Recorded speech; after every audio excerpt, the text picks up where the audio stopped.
Halo semuanya, di sini kami dari mahasiswa Universitas Jenderal Sudirman, Fakultas Hukum yang melaksanakan magang MPKM 2023. Di sini kami ditempatkan di Pengadilan Tata Usaha Negara Yogyakarta yang akan menjelaskan mengenai alur berperkara di Pengadilan Tata Usaha Negara Yogyakarta. Yang pertama, untuk bisa berperkara di PT UN Yogyakarta yaitu mendaftarkan diri. Mendaftarkan di sini bisa melalui PTSP yang sudah ada di PT UN Yogyakarta.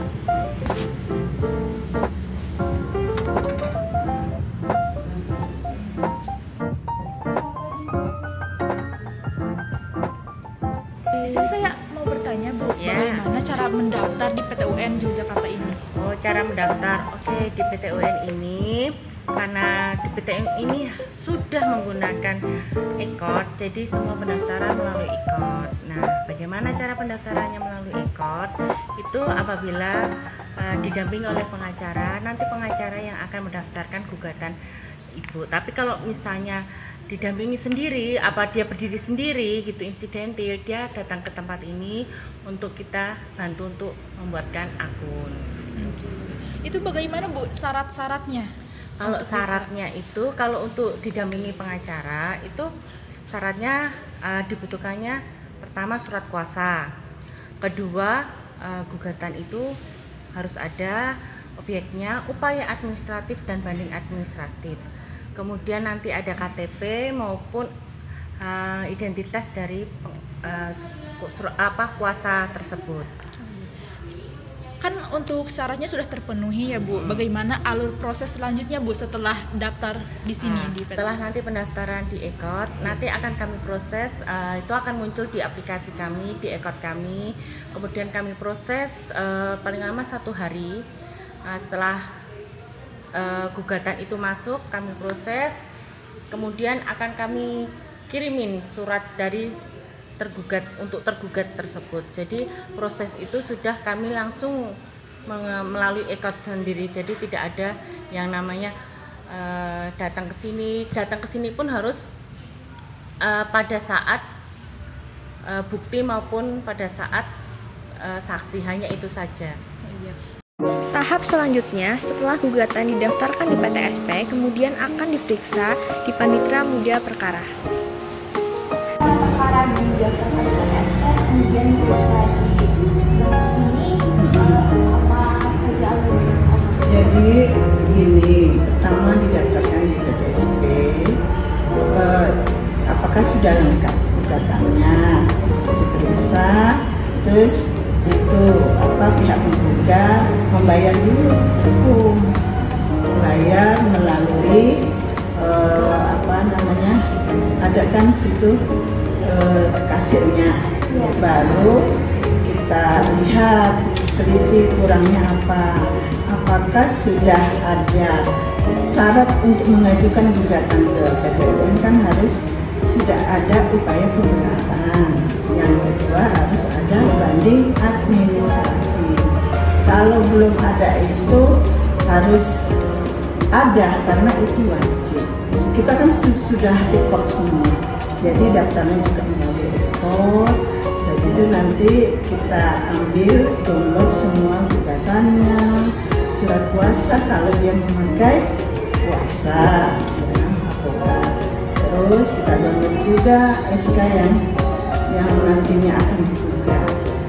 Sudah itu semua masuk ke sini, nanti Bu Ella sebagai panut membuat checklist. Checklistnya seperti ini. Jadi sebutin aja ya. Checklistnya itu terdiri checklist itu penelitian administrasi gugatan di tingkat pertama. Itu ada identitas penggugat sama tergugat. Apakah tidak ada namanya?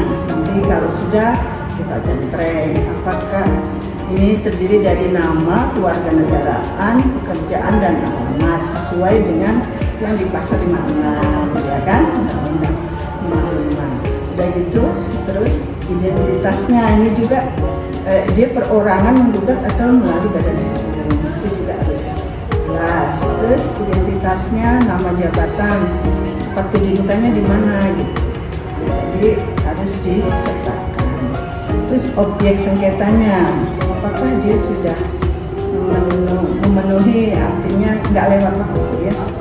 Maksudnya ini objek sengketanya itu SK-nya itu benar-benar SK yang sudah itu tadi konkret membuat final, ya kan? Terus alasannya gugatan itu bertentangan enggak? Dia menggugat itu SK itu bertentangan enggak dengan undang-undang? Terus yang kedua, melanggar enggak asas umum pemerintahan? Itu baru ditulis tanggal gugatan itu. Berarti surat gugatannya kan ada tanggal tuh, kita tulis di sini. Tanggal masuk gugatan ya dia mendaftar itu, baru kita tulis tanggal di sini. Itu bisa acara ada biasa kan ada cepat. Kalau gugatan-gugatan yang SK-nya itu biasa acaranya biasa, majelisnya 3 ya, terus surat kuasa juga ada, undangan skorsing kalau ada, kalau nggak ada ya tulisnya tidak ada. Tengah waktu apakah masih 90 hari tadi, terus kewenangan nggak, PT UN berwenang nggak untuk mengadili.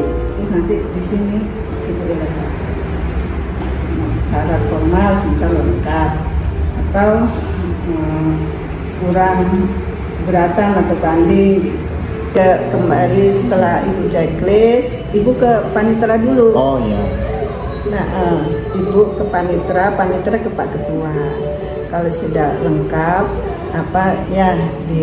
bisa baru ke kasir lagi ke meja pertama untuk keluar registernya. Artinya keluar nomor perkaranya. Tadi belum bisa keluar nomor karena masih diteliti apakah sudah lengkap apa belum, syarat-syaratnya apa gitu. Nanti kalau sudah dapat nomor perkara, baru Pak Ketua menentukan majelisnya siapa, terus Ibu Panitera menentukan panitera penggantinya siapa, jurusitanya siapa. Pengadilan Tata Usaha Negara mempunyai karakteristik hukum acara yang berbeda dengan badan peradilan lainnya. Di antaranya di dalam hukum acara PT UN mengenal namanya proses dismisal atau dismisal proses. Maksud adanya lembaga dismisal proses ini adalah untuk menerapkan atau mengimplementasikan asas sederhana, cepat, biaya ringan. Artinya jangan sampai gugatan yang diajukan penggugat itu sebetulnya tidak memenuhi syarat formal, namun tetap diperiksa oleh majelis hakim yang kemudian disidangkan dengan waktu yang cukup lama, yang pada akhirnya putusannya ternyata memang gugatan itu tidak memenuhi syarat formal.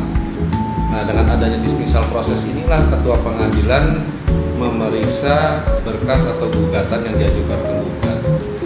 Ada 5 hal yang diperiksa oleh ketua pengadilan berdasarkan ketentuan pasal 62 Undang-Undang PT UN. Yang pertama yang dilihat adalah apakah objek gugatan itu merupakan kompetensi absolut atau kewenangan PT UN atau bukan. Yang kedua, apakah gugatan itu sudah memenuhi ketentuan pasal 56 mengenai syarat formal gugatan atau tidak. Yang ketiga, apakah gugatan itu didasari oleh alasan-alasan yang layak atau tidak. Yang keempat, apakah yang dituntut atau digugat oleh penggugat sudah dipenuhi atau sudah dikabulkan atau tidak dengan adanya dengan adanya gugatan itu oleh tergugat. Nah, yang kelima, apakah gugatan itu sudah memenuhi tenggang waktu. Yang pertama, apakah prematur atau tidak, karena di PT UN sekarang ada namanya lembaga upaya administrasi yang harus ditempuh oleh pihak penggugat sebelum mengajukan gugatan ke PT UN. Yang berikutnya mengenai tenggang waktu, apakah masih sesuai dengan ketentuan pasal 55, apakah gugatan itu sudah melewati tenggang waktu 90 hari atau belum, yaitu dihitung sejak dia mengetahui adanya objek sengketa. Jadi pada prinsipnya dismisal proses ini membantu para pihak untuk memastikan bahwa gugatannya itu memang sudah memenuhi syarat formal, sehingga ketika gugatan diserahkan atau disidangkan oleh majelis hakim sudah tidak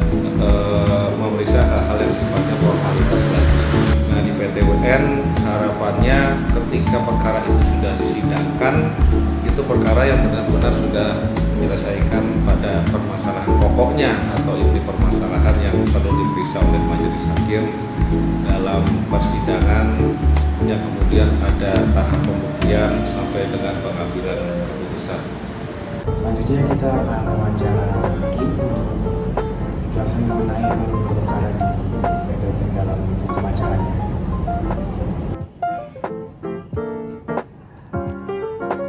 Iya Pak, saya mau bertanya bagaimana tahapan alur berperkara di PT UN ini Pak?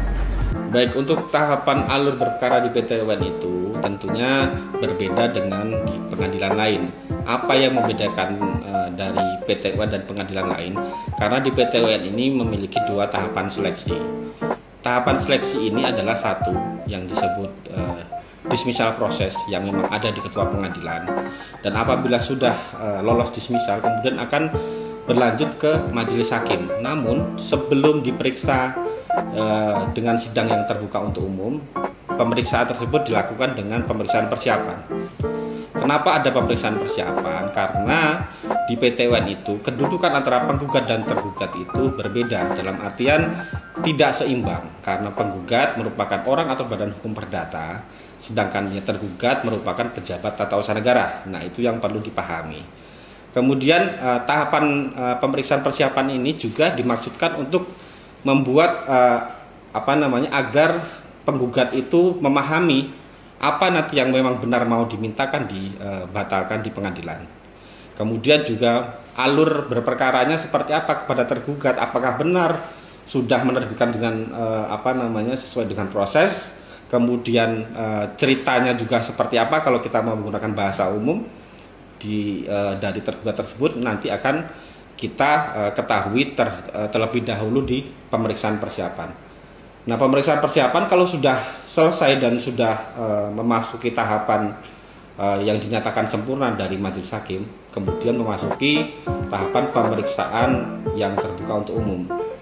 Tahapan pemeriksaan terbuka untuk umum di sini sekarang menggunakan e-court atau sidang elektronik. Jadi untuk acara pembacaan gugatan, kemudian jawaban, replik, dan duplik sekarang digunakan melalui sistem informasi pengadilan.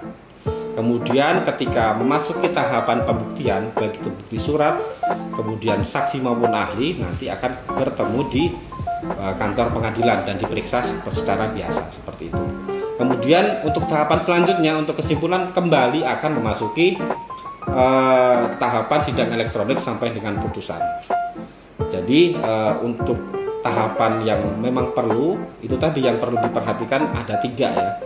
Sebelum memasuki sidang terbuka untuk umum, ada dismissal proses di situ dan ada pemeriksaan persiapan di situ.